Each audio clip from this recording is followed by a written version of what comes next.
Avez-vous déjà aimé quelqu'un si profondément que cela vous faisait mal? Cette douleur dans la poitrine, ce n'est pas seulement une émotion.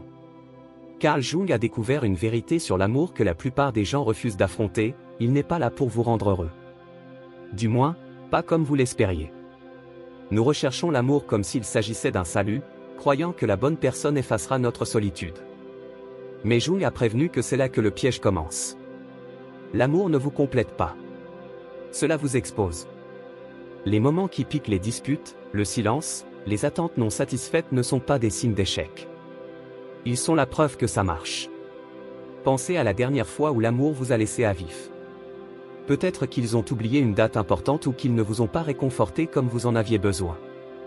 Votre réaction ne concernait pas eux. Il s'agissait de toi. Jung appelle cela l'ombre, les parties cachées de nous-mêmes que nous ne voyons que dans le miroir des actions d'autrui. La douleur que tu ressens? Ce sont vos propres blessures non guéries qui réclament de l'attention. Le véritable amour n'est pas un pansement. C'est un coup de projecteur. Cela vous montre où vous êtes encore brisé, où vous exigez que les autres comblent les vides que vous étiez censé combler vous-même. Les couples les plus heureux ne sont pas ceux sans conflit. Ce sont eux qui arrêtent de se blâmer et commencent à se demander, pourquoi est-ce que ça me fait autant de mal? Alors la prochaine fois que l'amour brûle, ne cours pas penchez-vous. Cette douleur n'est pas la fin, c'est le premier indice pour devenir complet. Pourquoi nous accrochons-nous à des relations qui nous rendent malheureux? Jung a découvert quelque chose de troublant, nous ne tombons pas amoureux des gens, nous tombons amoureux des versions de nous-mêmes qu'ils nous renvoient. Et lorsque ce reflet se fissure, le véritable test commence. Vous l'avez déjà ressenti.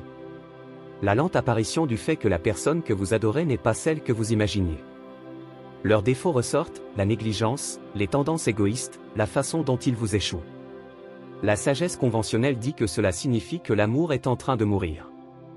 Jung a dit le contraire, il est enfin vivant. Les premiers stades de la romance sont une illusion partagée.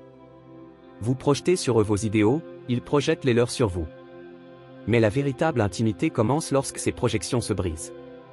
La frustration que vous ressentez n'est pas le signe que vous êtes avec la mauvaise personne. C'est le signe que vous avez arrêté de les voir comme un fantasme et que vous avez commencé à les voir comme des êtres humains. Voici la vérité inconfortable, l'amour ne consiste pas à trouver quelqu'un de parfait. Il s'agit d'apprendre à supporter le poids de l'imperfection, la leur et la vôtre.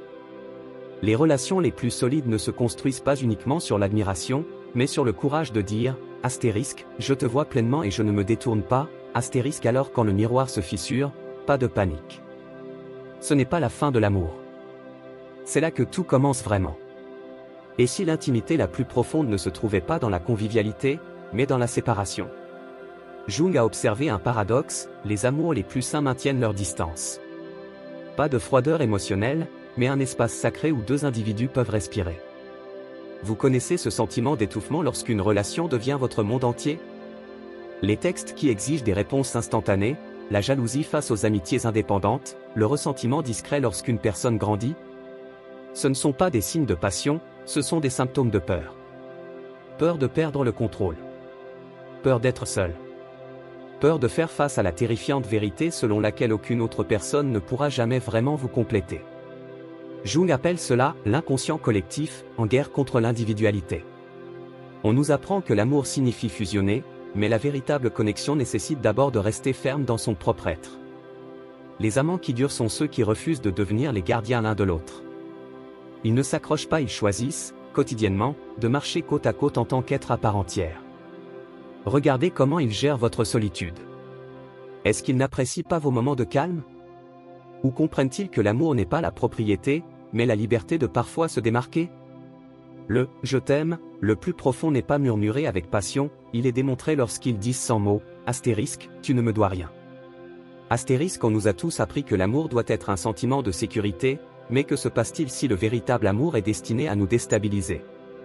Jung a révélé une vérité alarmante, les relations qui nous transforment ne sont pas réconfortantes. Ils sont perturbateurs. Pensez à la dernière fois où quelqu'un vous a vraiment mis au défi. Pas avec de mesquines disputes, mais en tendant un miroir à vos angles morts, vos évitements, vos excuses, les histoires que vous vous racontez pour dormir la nuit. Ça piquait, n'est-ce pas? C'est parce que le véritable amour refuse de vous laisser vous cacher. La plupart des relations deviennent des terrains de jeu pour notre ego. Nous nous entourons de personnes qui valident notre image de soi, qui rient de nos histoires mais ne remettent jamais en question leur véracité. Mais la psychologie jungienne montre que le véritable amour agit comme une boule de démolition pour nos défenses. C'est le partenaire qui interrompt votre récit de victime bien répété avec astérisque, mais quel a été votre rôle dans tout ça? Astérisque, celui qui remarque quand vous jouez plutôt que d'être. Cela explique pourquoi nous en voulons souvent à ceux qui nous aiment le plus. Leur refus de participer à nos illusions ressemble à une trahison. Mais voici le secret, ce malaise est la marque de l'amour qui accomplit son œuvre sacrée. Les personnes qui s'en soucient vraiment vous mettront mal à l'aise, non pas en vous démolissant, mais en refusant de vous laisser rester petit. Alors la prochaine fois que l'amour vous frotte à vif, demandez-vous, cette douleur est-elle destructrice ou est-ce le frottement de mes bords qui sont usés en douceur? Pourquoi continuons-nous à chercher l'élu, alors que les recherches de Jung montrent que cette quête est le véritable obstacle au véritable amour? La réponse douloureuse, nous ne voulons pas réellement de partenaire, nous voulons un sauveur. Le fantasme de l'amour parfait persiste parce qu'il nous permet d'éviter notre peur la plus profonde, qu'aucune relation ne puisse nous absoudre du travail d'être humain.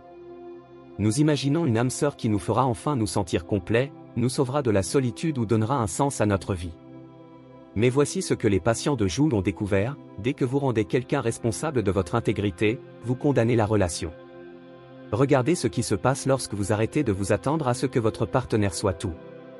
La magie ne consiste pas à trouver quelqu'un qui répond à tous vos besoins, mais à découvrir votre propre capacité à y répondre vous-même. Les relations les plus saines consistent en deux personnes entières disant astérisque, je n'ai pas besoin de toi, mais je te choisis tous les jours. Astérisque. C'est pourquoi Jung disait que le véritable amour commence par la désillusion. Quand le fantasme meurt, quelque chose de réel peut enfin vivre. Pas l'amour dont vous rêviez, mais celui qui vous oblige à grandir. Alors, où cela nous mène-t-il? Non pas avec des mensonges réconfortants sur la romance éternelle, mais avec quelque chose de bien plus puissant, la vérité selon laquelle l'amour n'est pas une réponse, mais une invitation. Jung a passé sa vie à étudier comment les relations nous transforment, et sa vision la plus radicale était la suivante, le but ultime de l'amour n'est pas de nous rendre heureux, mais de nous rendre réels. Chaque dispute, chaque moment d'inconfort, chaque bouleversement d'attente sert secrètement cet objectif. Ce sont du papier de verre qui efface nos illusions, non seulement sur notre partenaire, mais sur nous-mêmes. Les couples qui durent ne sont pas ceux qui ne sont jamais en désaccord, ce sont ceux qui apprennent à laisser leurs conflits se polir plutôt que de les détruire. Quand les projections s'effacent, quand le fantasme se dissout, ce qui reste est soit une prison, soit un espace sacré où deux personnes peuvent se tenir dans leur pleine humanité. C'est à cette sagesse douloureuse à laquelle nous résistons, le véritable amour ne nous complète pas. Cela nous initie. Le choix n'est pas entre la souffrance et le bonheur, mais entre la souffrance qui vous maintient petit et la souffrance qui vous aide à grandir. Alors la prochaine fois que l'amour vous fait mal, posez la seule question qui compte, est-ce que cette douleur vous brise, ou vous brise-t-elle? La réponse vous dira tout si vous avez trouvé une illusion, ou quelque chose de réel.